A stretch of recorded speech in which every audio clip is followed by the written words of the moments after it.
제2장. 헤로드 왕 때에 예수께서 유대 베들레헴에서 나시매 동방으로부터 박사들이 예루살렘에 이르러 유대인의 왕으로 나시니가 어디 계시냐? 우리가 동방에서 그의 별을 보고 그에게 경배하러 왔노라. 헤로드 왕과 온 예루살렘이 듣고 소동한지라. 왕이 모든 대제사장과 백성의 서기관들을 모아 그리스도가 어디서 나겠느냐 물으니 유대 베들레헴이오니 이는 선지자로 이렇게 기록된 바. 또 유대 땅 베들레헴아, 너는 유대 고을 중에서 가장 작지 아니하리라. 내게서 한 다스리는 자가 나와서 내 백성 이스라엘의 목자가 되리라 하였음이니이다. 이에 헤롯이 가만히 박사들을 불러 별이 나타난 때를 자세히 묻고 베들레헴으로 보내며 이르되 가서 아기에 대하여 자세히 알아보고 찾거든 내게 고하여 나도 가서 그에게 경배하게 하라. 박사들이 왕의 말을 듣고 갈새 동방에서 보던 그 별이 문득 앞서 인도하여 가다가 아기 있는 곳 위에 머물러 서 있는지라. 그들이 별을 보고 매우 크게 기뻐하고 기뻐하더라. 집에 들어가 아기와 그의 어머니 마리아가 함께 있는 것을 보고 엎드려 아기께 경배하고 보배합을 열어 황금과 유향과 모약을 예물로 드리니라. 그들은 꿈에 헤롯에게로 돌아가지 말라 지시하심을 받아 다른 길로 고국에 돌아가니라. 대강절 네 번째 주일에 참여한 모든 분들에게 특별한 성탄의 은혜와 기쁨과 구원의 역사가 넘치기를 주의 이름으로 축복합니다. 성탄이 무엇인가? 성탄이란 말은 하나님이 이 땅에 오셨다는 거예요. 사람 속에 사람이 되셨다, 그런 말입니다. 그러니까 그게 성탄, 거룩한 탄생이죠. 성탄인데 2020년 성탄을 우리가 지나며 준비하면서 제 마음에 자꾸 이런 생각이 많이 들어요. 우리 예수님께서 마지막 시대, 그러니까 마지막 때에 믿음이 있는 자를 볼 수 있겠는가, 믿음 있는 자를 보겠는가 하는 그런 말씀을 하셨어요. 참 우리들이 믿음 있는 자를 찾을 수 있겠는가. 근데 지금도 참 우리들이 그런 말을 많이 하잖아요. 이 믿음 있는 문제를 많이 다루고 있는데 하나님께서 우리 믿는 자들의 좀 알곡과 가라지를 가르는 때가 아닌가. 근데 저는 이게 시작이라고 생각해요. 아직 끝난 게 아니고 이제 앞으로 어떤 전염병, 어떤 바이러스가 나타나는지 이거 전혀 예상하지 못했던 일로 말미암아서 어떤 방향이 없잖아요. 어떻게 할 바를 모르고 있다고요. 저도 지금 12월 달에 특별히 한 1년 동안을 쭉 지켜보는 가운데 내가 지금 뭘 어떻게 하고 있나 하는 생각 때문에 고민을 참 많이 합니다. 내년을 준비하는 가운데 어떻게 될까, 이런 문제를 가지고도 많이 기도도 하고 또 생각도 하고 방법도 찾고 있는 저의 자신을 지금 보고 있습니다. 그런데 오늘 이제 이번 주간에 성탄, 우리가 예배를 성탄일을 맞이하게 되는데 오늘 대강정 네 번째 주일을 우리가 맞이하면서 어떤 일이 있다 하더라도 이 성탄의 은혜, 성탄의 기쁨, 감격은 이건 멈출 수가 없다는 것을 우리는 분명히 알아야 돼요. 그러니까 오늘 또 이 성탄의 의미가 뭔가를 잘 깨닫고 오늘 우리에게 주어진 모든 주제가, 제목이 별을 따라가는 축복, 별의 인도를 받자라는 그러한 제목의 말씀을 가지고 여러분들이 말씀을 나누고자 하는데, 정말 남은 모든 일생 동안에 저와 여러분들이 별의 인도를 받는, 별의 축복을 받는 귀한 성도들이 다 되어지기를 주의 이름으로 축복합니다. 오늘 본문의 말씀은 별 따라간 동방 박사들의 이야기를 우리들에게 말씀하고 있습니다. 그런데 동방 박사가 누구일까? 동방 박사가 누구일까? 우리가 흔히 지금까지 많이 알고 있는 내용이 뭐냐면 페르시아, 그 당시 페르시아 사람들, 그런 사람들이 아마 그 동방 박사들일 것이다. 그들은 별을 연구하는 그 별 연구하는 사람, 별 연구하는 사람들의 어떤 박사들일 것이다, 점성학자들일 것이다, 이렇게 생각을 합니다.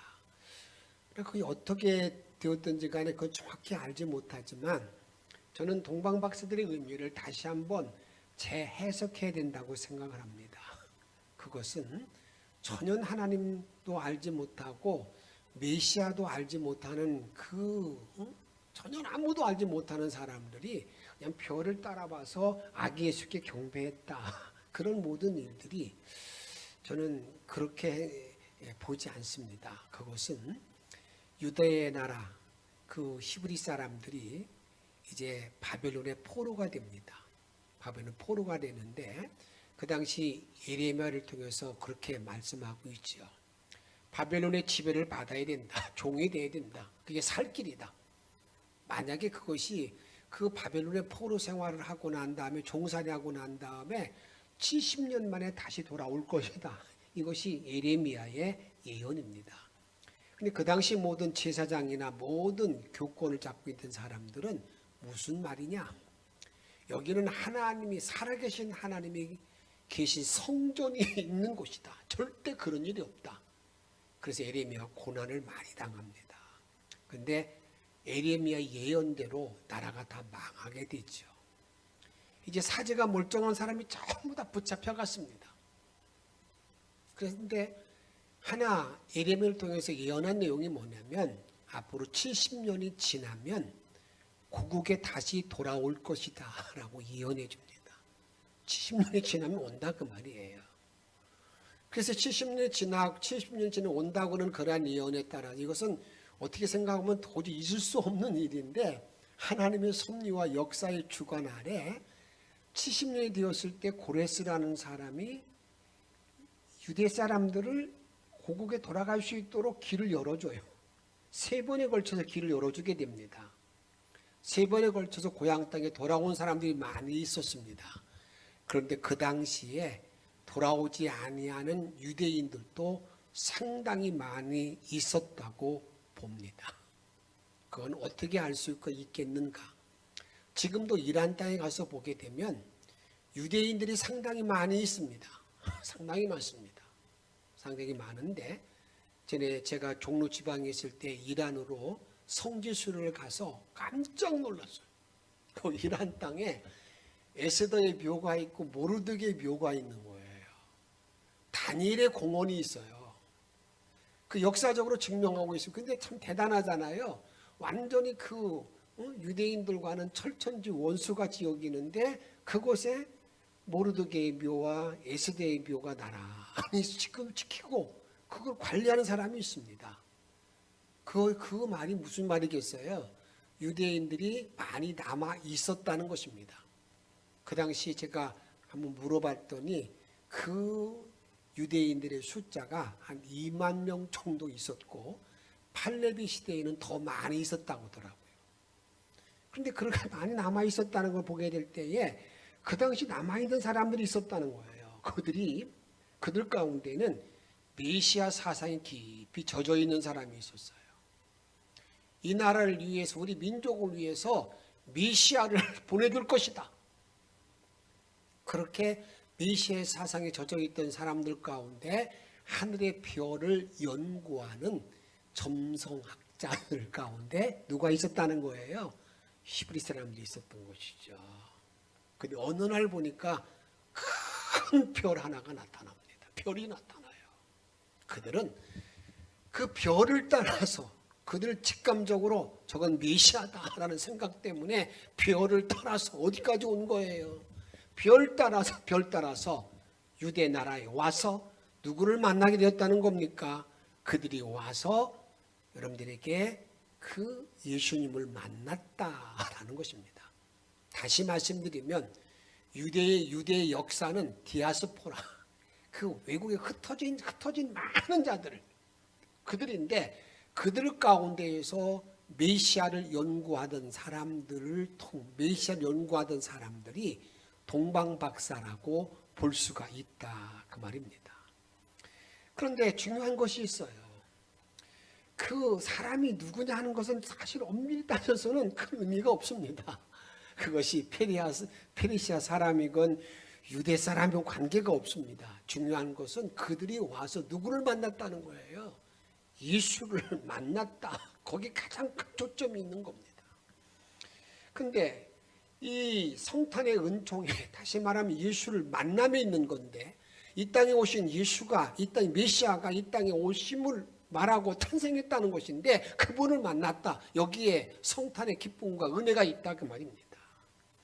근데 이 동방 박사들은 누구를 따라오다가 별을 따라오다가 별을 따라오면서 별의 축복을 받아서 그들이 예수를 만났다라는 것이 우리에게 말씀하고 있는 가장 중요한 요점이라 그 말입니다.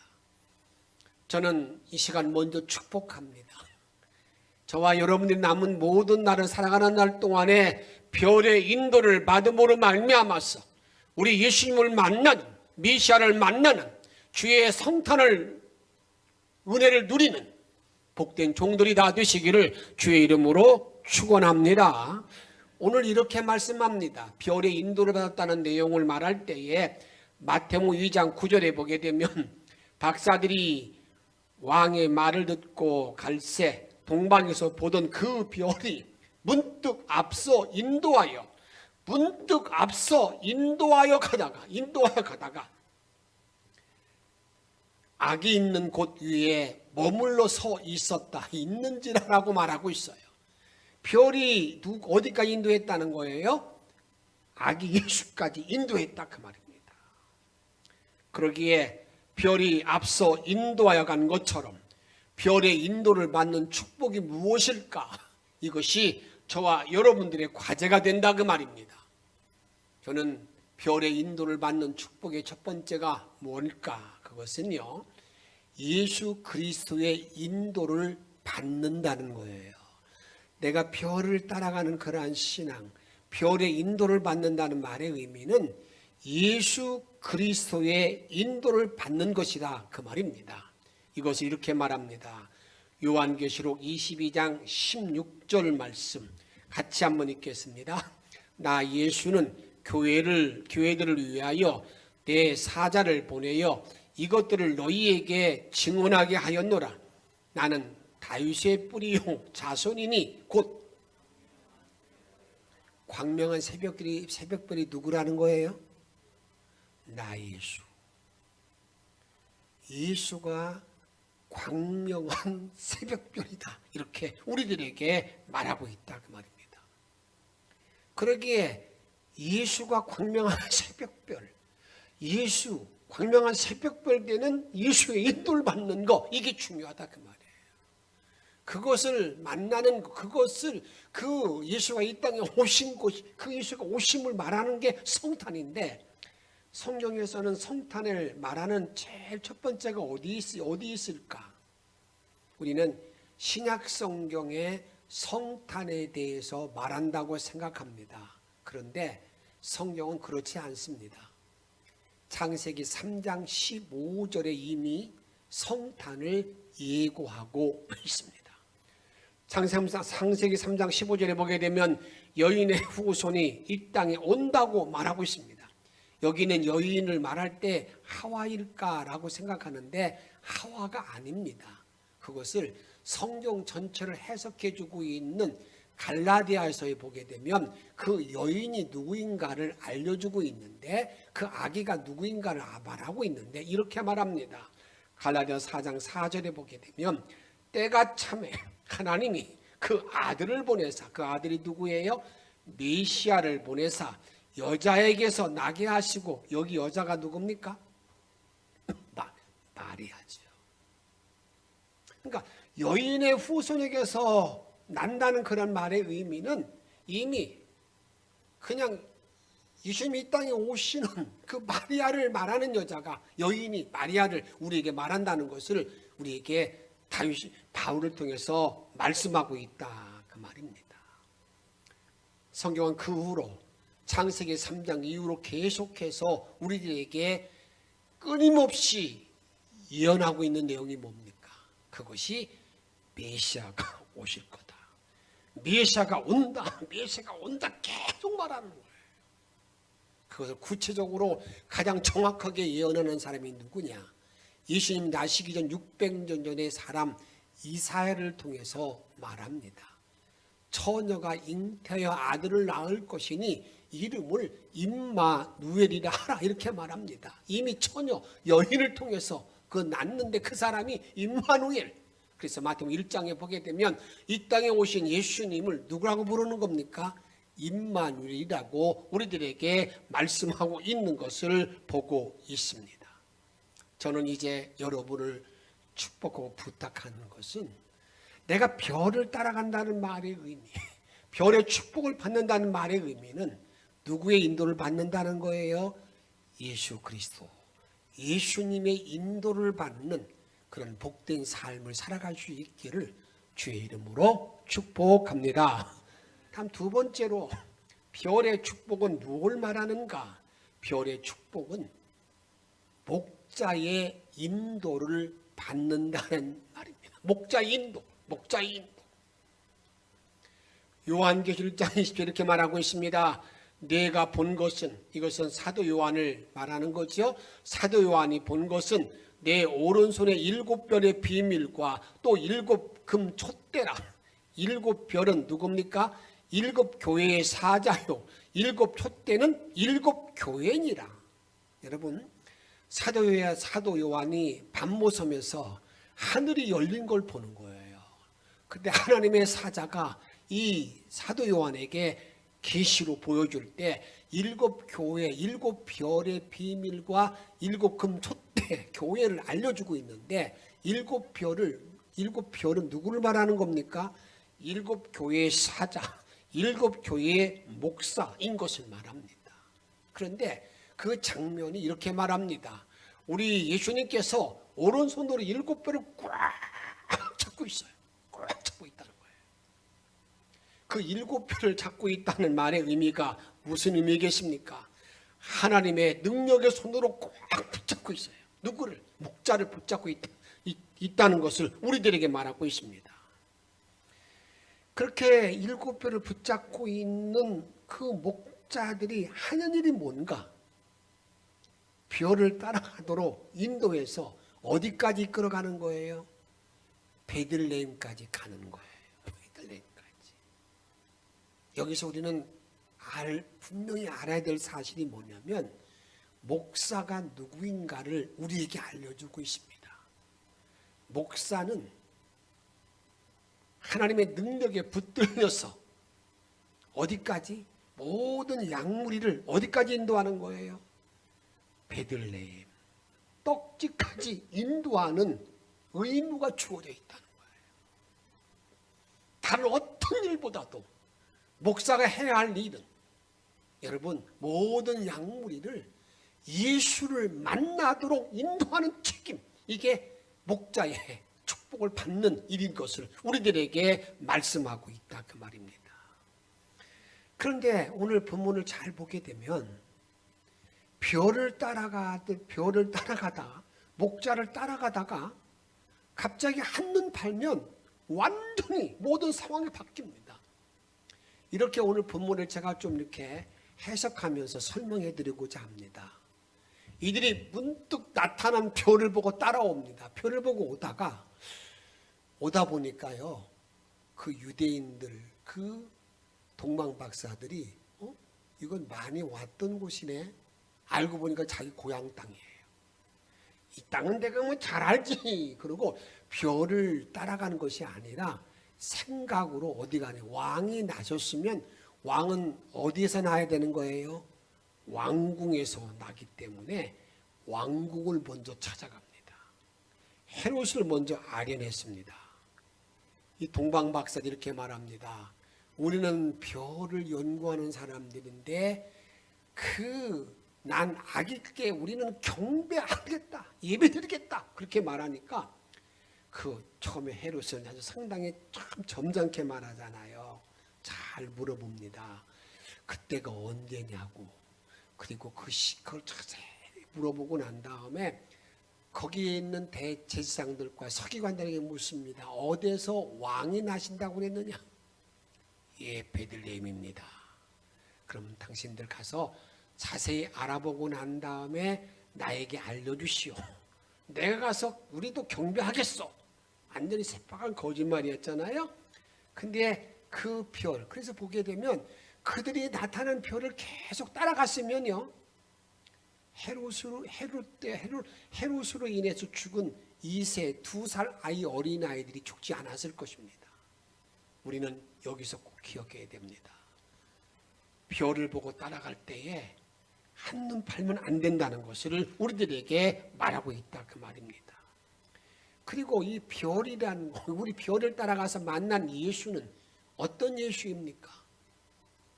그분은 하늘에서 내려온 산떡인 것을 우리들에게 말씀합니다. 그 떡을 먹는 사람은 영생이 있다는 걸 말합니다. 결코 줄이지 않는다고 우리들에게 말씀하고 있습니다. 요한복음 6장 51절에 보게 되면 나는 하늘에서 내려온 살아있는 떡이니 사람이 이 떡을 먹으면 영생하리라. 내가 줄 떡은 곧 세상의 생명을 위한 내 살이라고 우리에게 말씀하고 있다, 그 말입니다. 또 6장 31절 이하에 보게 되면 이 떡을 먹는 사람은 결코 줄이지 않는다, 이렇게 말씀하고 있어요. 여기서 우리는 잘 알 게 있습니다. 이 땅에 오신 성탄의 예수, 이 성탄의 예수를 바로 만나기만 하면 어떤 일이 나에게 주어진다는 것입니까? 이 땅에 줄이지 않는 은혜가 나에게 주어진다는 것입니다. 왜 내가 세상을 살면서 궁핍한 것입니까? 그것은 다른 말로 말하면 성탄의 은혜와 신비가 나를 지배하지 못하고 있기 때문이라고 말할 수가 있습니다. 예수님 생명의 떡을 내가 먹고 마신 모든 자들에게는 주님 분명히 말씀하시기를 그런 자들에게는 부족함이 없다는 사실을 우리들에게 말씀하고 있다, 그 말입니다. 그러기에 베들레헴의 떡을 맛본 사람, 생명의 떡을 마음에 모신 사람, 그 떡이 지배하고 있는 사람, 생명이 지배하는 사람들은 성탄의 신비를 체험한 사람들인데, 그런 모든 사람들의 삶은 이렇게 말할 수가 있습니다. 죽음이 와도, 엄청 어려움, 역경이 찾아와도 그것 때문에 두려워하지 않습니다. 오히려 그런 죽음 앞에서 찬송을 부르는 자인 것을 우리들에게 말하고 있습니다. 그런 모든 형식이 우리는 장례식장에 가서 보면 알게 됩니다. 우리 예수 믿는 모든 사람들은요, 장례를 장례를 치르면서 느끼는 게 뭡니까? 세상 사람같이 울고 짜고 안타까워하는 그런 일보다도, 물론 그런 아픔이 있죠, 울음이 있죠. 그런데 속에 뭐가 있습니까? 기쁨이 있는 거죠. 찬송이 있다, 그 말입니다. 이게 완전히 다른 삶이라, 그 말입니다. 그래서 이렇게 우리가 찬양을 부릅니다. 보아라 즐거운 우리 집, 천국에서 만나보자. 이런 찬양을 부른 사람이 누굽니까? 생명의 떡이신 예수를 만난 사람의 은혜라, 그 말입니다. 그래서 목자의 별을 따라간다는 말의 의미는 그런 예수로 안대맞는 목자의 은혜가 나에게 있어야 된다는 것을 우리에게 말씀하고 있습니다. 세 번째로, 여러분, 별을 따라가는 축복이 무엇일까? 그것은 한번 따라합시다. 형제의 별로 인도받는 축복이다. 예, 형제의 별을 만나는 거예요. 형제의 별. 요셉이라는 그런 애굽의 총리 요셉이라는 그런 사람이 그가 꿈을 꿀 때 자기 형제들이 다 뭘로 나타났습니까? 별로 나타나죠. 별로 상징하고 있습니다. 이와 마찬가지로 우리가 별의 인도를 받는다는 말의 의미는, 별의 축복을 받는다는 말의 의미는요, 형제들 가운데에 축복을 함께 누린다는 겁니다. 형제와 친교를 누리고, 교제의 악수를 누리고, 친교의 악수를 누리는 복을 내가 누린다는 거예요. 그렇게 이 형제의 별의 인도를 받는다는 말의 의미는, 내가 주변에 많은 친구들을 만날 때에도 나에게 유익한 친구를 많이 만난다는 거예요. 이런 은혜를 내가 받는 것, 이것이 성탄의 은혜와 신비입니다. 정말 예수를 바로 만난 사람들에게는요, 어떤 일이 벌어지게 되느냐, 만나는 모든 사람들이 전부 다 유익을 주는 사람인 것을 우리가 알게 된다. 그것이 고백하고 있다 그 말입니다. 이걸 성경은 이렇게 말합니다. 시편 133편 1절 이하에 보게 되면 같이 한번 읽도록 하겠습니다. 보라, 형제가 연합하여 동거함이 어찌 그리 선하고 아름다운고. 형제가 연합하여 동거함이 어찌 그리 선하고 아름다운가. 이게 별의 형제, 별의 인도를 받은 형제의 복을 받은 사람은 참 아름답고 선하다 그 말입니다. 또 계속 이렇게 말합니다. 머리에 있는 법에 온 기름이 수염 곧 아론의 수염에 흘러서 그의 옷깃까지 내림 같고, 계속해서 성령의 인도하심이 넘치고 흘러 넘친다 그 말입니다. 그래서 마지막 3절에 보게 되면 헐몬의 이슬이 시온의 산들에 내림 같도다. 거기서 이렇게 여러분 이슬이 내려서 수염이 흘러서 옷깃에 풍만한 자가 됨으로 말미암아서 거기서 여호와께서 뭘 명했다고요? 복을 명령했나니, 복을 명령하셨나니 곧 뭘 하겠습니까? 영생이라. 영생이라. 형제들을 통해서 영원한 은혜를 맛보는 그러한 기쁨, 이것이 성탄의 별, 신비인 것을 우리에게 말합니다. 저는 2020년 이 성탄의 신비를 함께 나누고 체험하고 난 다음에 이제 형제의 별의 인도를 받아서 그곳에 복이 항상 머무는, 그곳에 항상 축복이 함께하는 그런 복된 삶으로 인도받기를 주의 이름으로 축복합니다. 다음에는 네 번째로 우리가 이 별의 축복을 받는다는 말의 의미가 무엇일까? 그것은요, 성령의 조명을 받는 축복입니다. 성령의 조명. 이 별의 축복이라는 말은 다른 게 아닙니다. 성령의 축복을 내가 받는 거, 성령의 인도를 받는 거, 이것을 말한다 그 말이에요. 이것을 베드로후서 1장 16절 말씀 같이 읽습니다. 또 우리에게는 더 확실한 예언이 있어 어두운 데를 비추는 등불 같으니 날이 새어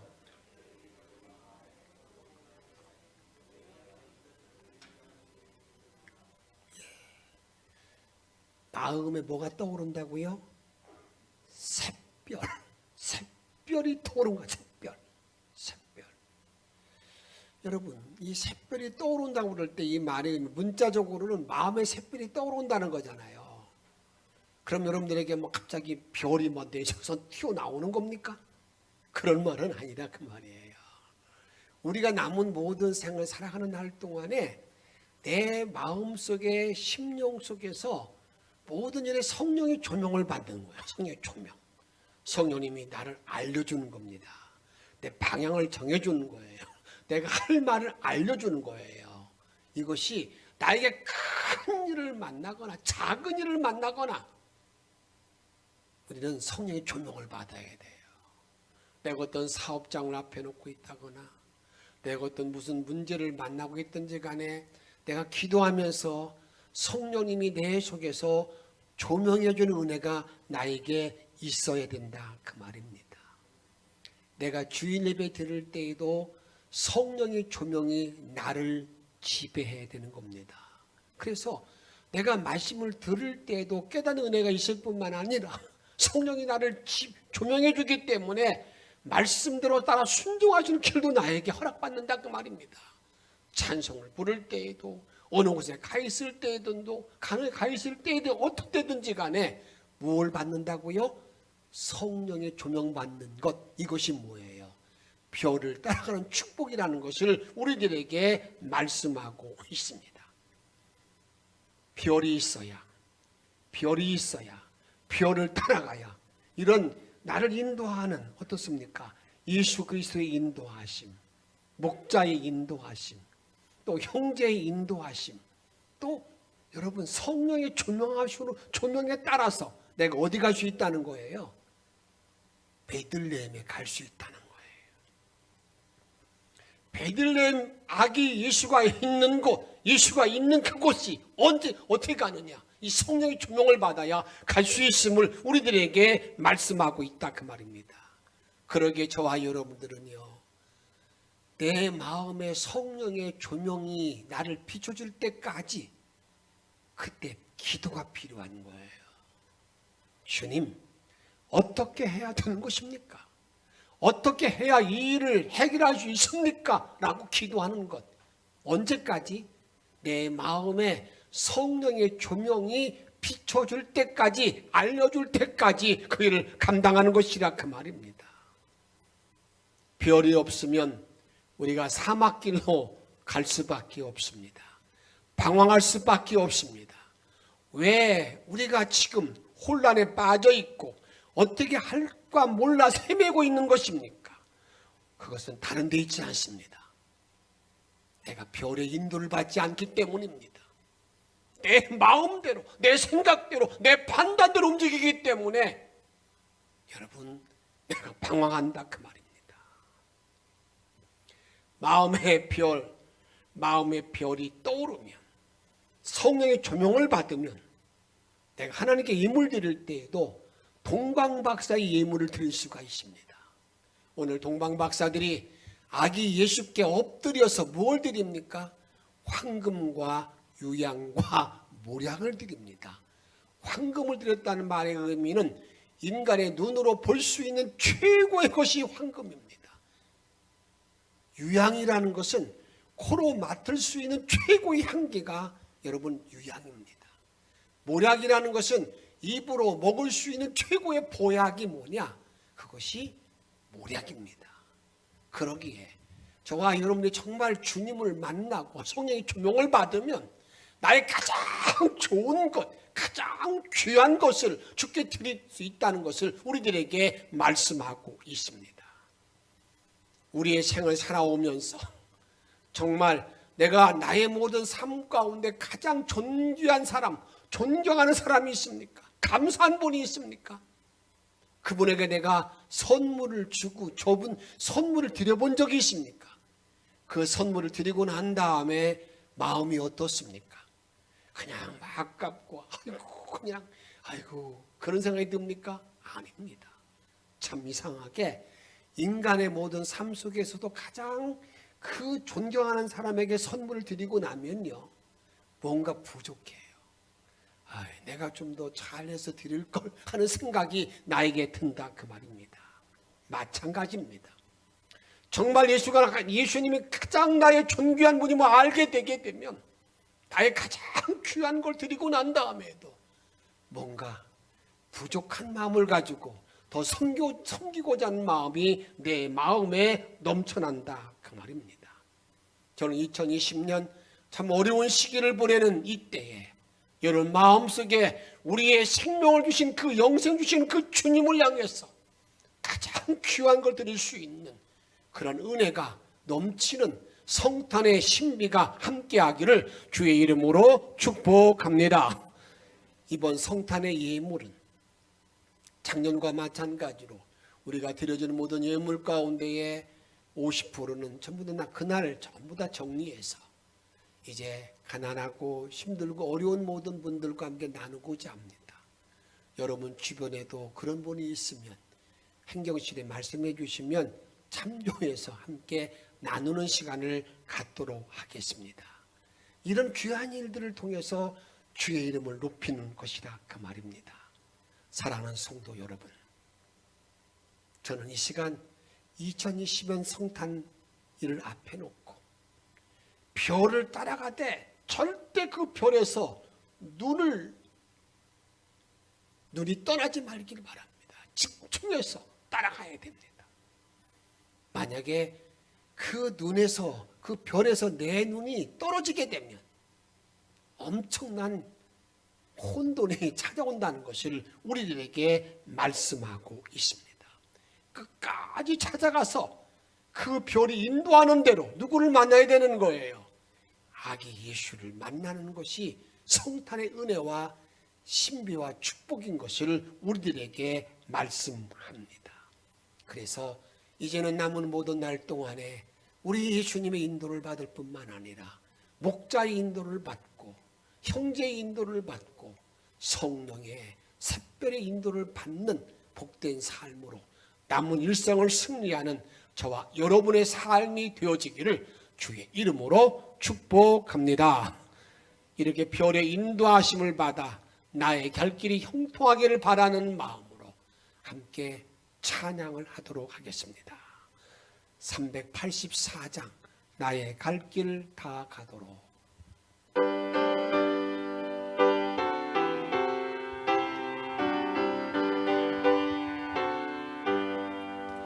나의 갈 길 다 가도록 예수 인도하시니 내 전에 있는 공율 어찌 의심하리요. 믿음으로 사는 자는 하늘 위로 원하니 무슨 사랑하는 여러분 별의 인도를 받으시길 바랍니다. 별의 축복을 받고 만사 형통하기를 바랍니다. 무슨 일을 만나 만사 형통하리라. 만사 형통하리. 나의 갈 길 다 가도록 나의 갈 길 다 가도록 예수 인도하시니 어려운 일 당한 때도 족한 은혜 주시네. 나는 심히 고단하고 영혼 매우 가난하나 나의 앞에 반석에서 샘물 나게 하시네. 나의 앞에 반석에서 샘물 나게 나의 갈 길 나가도록 나의 별의 인도 받기를 원합니다. 목자 인도를 받기를 원합니다. 오 하나님 인도하시니 그의 사랑 어찌 큰지 말로 할 수 없도다. 성령 감화 받은 영혼 하늘 날아갈 때에 영영 부를 나의 찬송 예수 인도하셨네. 영영 부를 나의 찬송 예수 인도하셨네.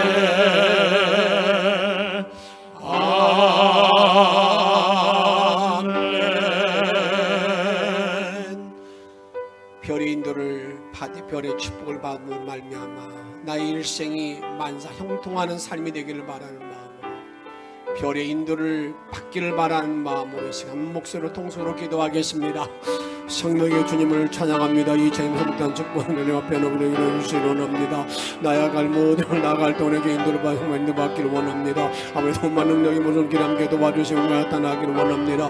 주의 그 원능과 능력으로 주님을 바라볼 수 있는 복된 믿음의 길이 다가갈 수 있도록 걸어주시기를 원합니다. 은혜 가운데 함께 도와줄 줄로 믿습니다. 성령으로 인도받기를 원합니다. 인도받기를 원합니다. 자비로우신 아버지 앞에 간절히 기도하고 없는 것은 또 주님을 바라고 삶을 믿음을 도와주시옵시고 남은 몰아주는 희자고 사랑하는 자리에 들어가기를 원합니다. 놀라운 권능으로 주는 무대 내려가신 자리에 들어가기를 원합니다. 아버지 기도합니다. 별이 인도를 받기를 원합니다. 정말 예수 그리스도 나 예수의 별이 인도받는 자리에 들어가기를 원하나이다. 아버지는 목자 인도를 받아서 아버지까지 배들과 가신 자리에 들어가기를 원하나이다. 별이 아버지는 주여 형제의 별이 인도받기를 원합니다. 성령의 주명의 별에 식별의 인도를 받으시는 자리에 들어가기를 원합니다. 이런 복된 삶을 살고 축복으로 말미암아서 내가 베들레헴 예수를 만나는 데에 들어가길 원합니다. 주님의 떡집에 주님을 만나기를 원합니다. 주의 능력 은혜와 능력 역사가 나타나는 복된 날에 들어가기를 원합니다. 손에 그 운동할 은혜 가운데에서